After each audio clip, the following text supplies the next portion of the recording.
Recording by Phil Chenevert. The Repairman, Part 1 by Harry Harrison. The old man had that look of intense glee on his face that meant someone was in for a very rough time. Since we were alone, it took no great feat of intelligence to figure out it would be me. I talked first, bold attack being the best defense and so forth. I quit. Don't bother telling me what dirty job you have cooked up, because I have already quit, and you do not want to reveal company secrets to me. The grin was even wider now, and he actually chortled as he thumbed a button on his console. A thick legal document slid out of the delivery slot onto his desk. "This is your contract," he said. "It tells how and when you will work. A steel and vanadium-bound contract that you couldn't crack with a molecular disruptor." I leaned out quickly, grabbed it, and threw it into the air with a single motion. Before it could fall, I had my solar out, and with a wide-angle shot, burned the contract to ashes. The old man pressed the button again, and another contract slid out on his desk. If possible, the smile was even wider now. "I should have said a duplicate of your contract, like this one here." He made a quick note on his secretary plate. "I have deducted 13 credits from your salary for the cost of the duplicate, as well as a 100-credit fine for firing a solar inside a building." I slumped, defeated, waiting for the blow to land. The old man fondled my contract. "According to this document, you can't quit. Ever. Therefore, I have a little job I know you'll enjoy. Repair job. The Centauri beacon has shut down. It's a Mark III beacon." "What kind of beacon?" I asked him. "I have repaired hyperspace beacons from one arm of the galaxy to the other, and was sure I had worked on every type or model made, but I had never heard of this kind." "Mark III," the old man repeated, practically chortling. "I never heard of it either until records dug up the specs. They found them buried in the back of their oldest warehouse. This was the earliest type of beacon ever built. By Earth, no less. Considering its location on one of the Proxima Centauri planets, it might very well be the first beacon." I looked at the blueprints he handed me and felt my eyes glaze with horror. "It's a monstrosity. It looks more like a distillery than a beacon. Must be at least a few 100 meters high. I'm a repairman, not an archaeologist. This pile of junk is over 2,000 years old. Just forget about it and build a new one." The old man leaned over his desk, breathing into my face. "It would take a year to install a new beacon, besides being too expensive, and this relic is on one of the main routes. We have ships making 15 light-year detours now." He leaned back, wiped his hands on his handkerchief, and gave me Lecture 44 on company duty and my troubles. "This department is officially called Maintenance and Repair, when it really should be called Troubleshooting. Hyperspace beacons are made to last forever, or damn close to it. When one of them breaks down, it is never an accident, and repairing the thing is never a matter of just plugging in a new part." He was telling me, the guy who did the job while he sat back on his fat paycheck in an air-conditioned office. He rambled on. "How I wish that were all it took. I would have a fleet of part ship and junior mechanics to install them. But it's not like that at all. I have a fleet of expensive ships that are equipped to do almost anything, manned by a bunch of irresponsibles like you." I nodded moodily at his pointing finger. "How I wish I could fire you all. Combination space jockeys, mechanics, engineers, soldiers, con men, and anything else it takes to do the repairs. I have to browbeat, bribe, blackmail, and bulldoze you thugs into doing a single job. If you think you're fed up, just think how I feel. But the ships must go through. The beacons must operate." I recognized this deathless line as the curtain speech and crawled to my feet. He threw the Mark III file at me and went back to scratching in his papers. Just as I reached the door, he looked up and impaled me on his finger again. And don't get any fancy ideas about jumping your contract. We can attach that bank account of yours on Algol 2 long before you could draw the money out. I smiled, a little weakly, I'm afraid, as if I had never meant to keep that account a secret. His spies were getting more efficient every day. Walking down the hall, I tried to figure a way to transfer the money without his catching on, and knew at the same time he was figuring a way to outfigure me. It was all very depressing, so I stopped for a drink and then went on to the spaceport. By the time the ship was serviced, I had a course charted.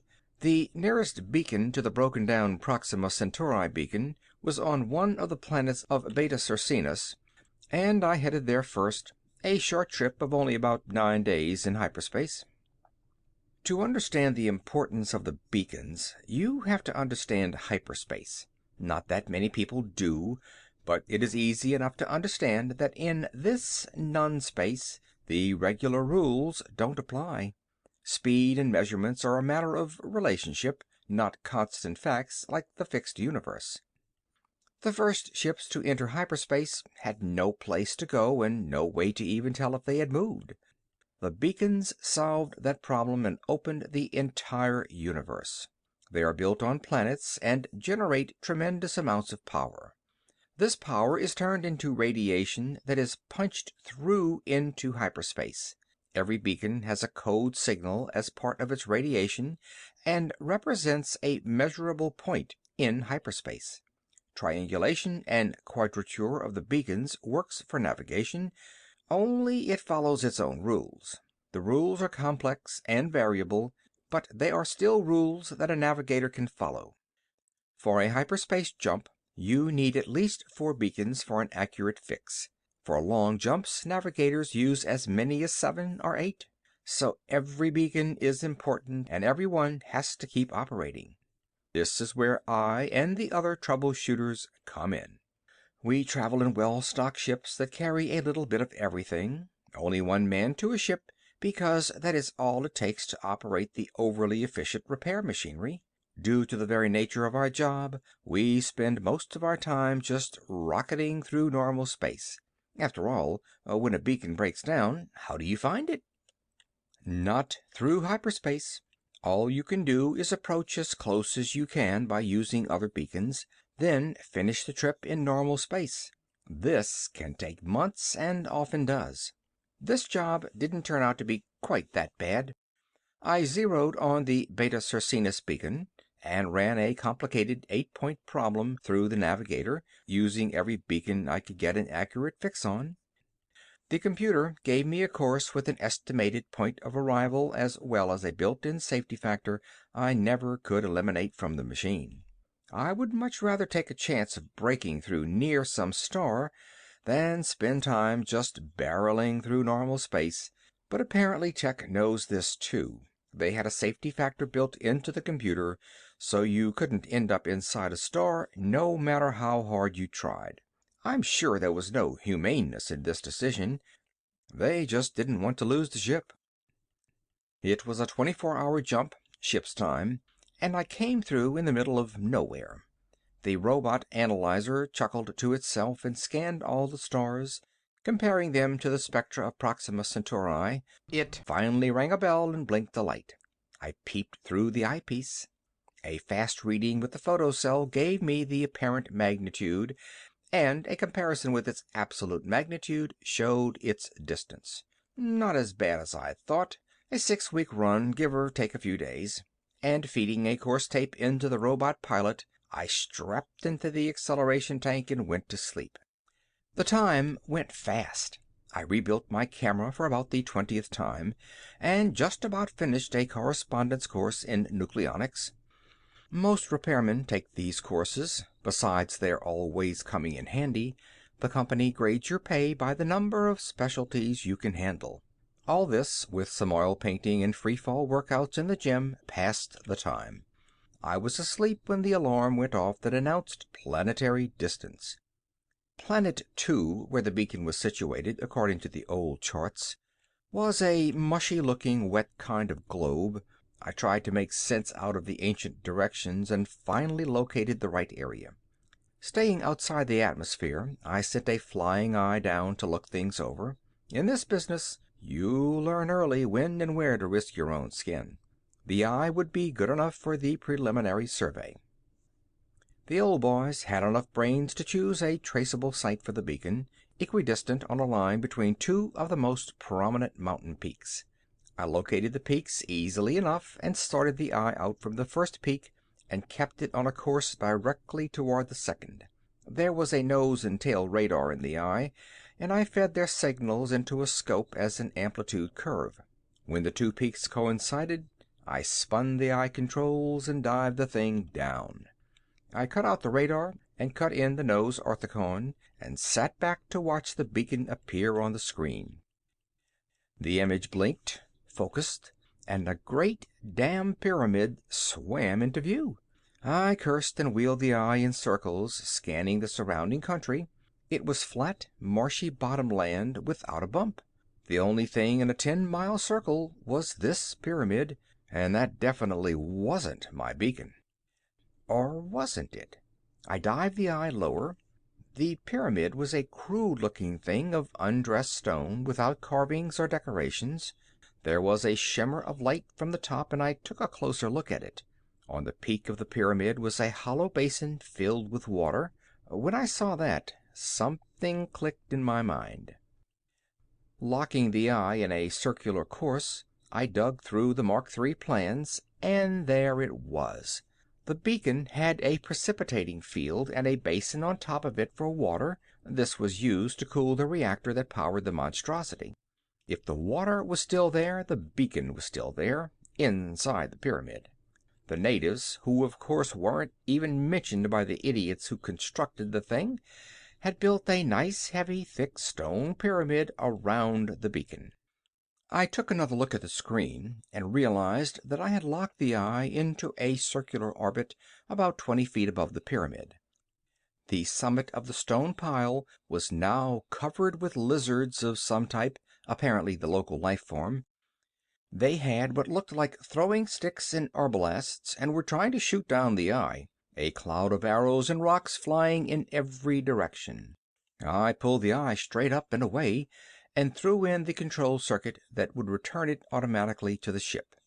Then I went to the galley for a long, strong drink. My beacon was not only locked inside a mountain of handmade stone, but I had managed to irritate the things who had built the pyramid. A great beginning for a job, and one clearly designed to drive a stronger man than me to the bottle. Normally, a repairman stays away from native cultures. They are poison.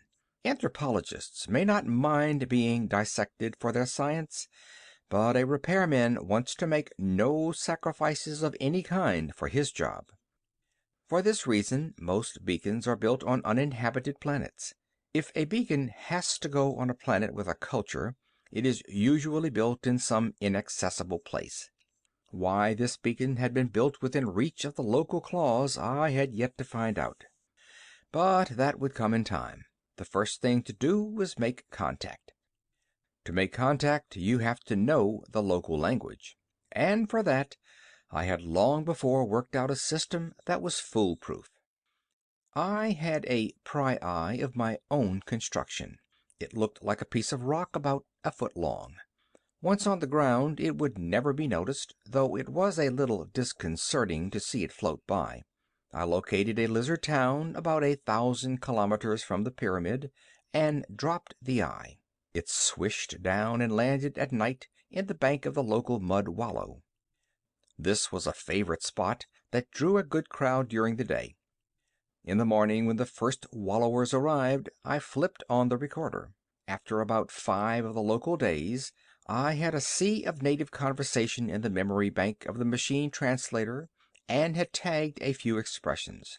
This is fairly easy to do when you have a machine memory to work with. One of the lizards gargled at another one, and the second one turned around.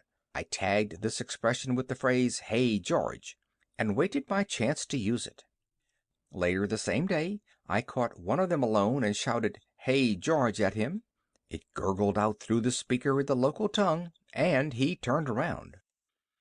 When you get enough reference phrases like this in the memory bank, the MT brain takes over and starts filling in the missing pieces. As soon as the MT could give a running translation of any conversation it heard, I figured it was time to make a contact. I found him easily enough. He was the Centaurian version of a goat boy. He herded a particularly loathsome form of local life in the swamps outside the town. I had one of the working eyes dig a cave in an outcropping of rock and wait for him. When he passed next day, I whispered into the mike, "Welcome, O goat boy grandson. This is your grandfather's spirit speaking from paradise." This fitted in with what I could make out of the local religion. Goat boy stopped as if he'd been shot. Before he could move, I pushed a switch and a handful of the local currency, wampum-type shells, rolled out of the cave and landed at his feet. "Here is some money from paradise because you have been a good boy." Not really from paradise. I had lifted it from the treasury the night before. "Come back tomorrow and we will talk some more," I called after the fleeing figure. I was pleased to notice that he took the cash before taking off. After that, Grandpa in Paradise had many heart-to-heart talks with Grandson, who found the heavenly loot more than he could resist. Grandpa had been out of touch with things since his death, and Goat Boy happily filled him in. I learned all I needed to know of the history, past and present, and it wasn't nice. In addition to the pyramid being around the beacon, there was a nice little religious war going on around the pyramid. It all began with the land bridge. Apparently the local lizards had been living in the swamps when the beacon was built, but the builders didn't think much of them. They were a low type and confined to a distant continent. The idea that the race would develop and might reach this continent never occurred to the beacon mechanics, which is, of course, what happened. A little geological turnover, a swampy land bridge formed in the right spot, and the lizards began to wander up Beacon Valley, and found religion. A shiny metal temple out of which poured a constant stream of magic water, the reactor cooling water pumped down from the atmosphere condenser on the roof. The radioactivity in the water didn't hurt the natives. It caused mutations that bred true. A city was built around the temple, and through the centuries, the pyramid was put up around the beacon. A special branch of the priesthood served the temple. All went well until one of the priests violated the temple and destroyed the holy waters. There had been revolt, strife, murder, and destruction since then. But still the holy waters would not flow. Now armed mobs fought around the temple each day, and a new band of priests guarded the sacred fount. And I had to walk into the middle of that mess and repair the thing. It would have been easy enough if we were allowed a little mayhem. I could have had a lizard fry, fixed the beacon, and taken off. Only native life forms were quite well protected. There were spy cells on my ship, all of which I hadn't found, that would cheerfully rat on me when I got back. Diplomacy was called for. I sighed and dragged out the plastiflesh equipment. End of part 1.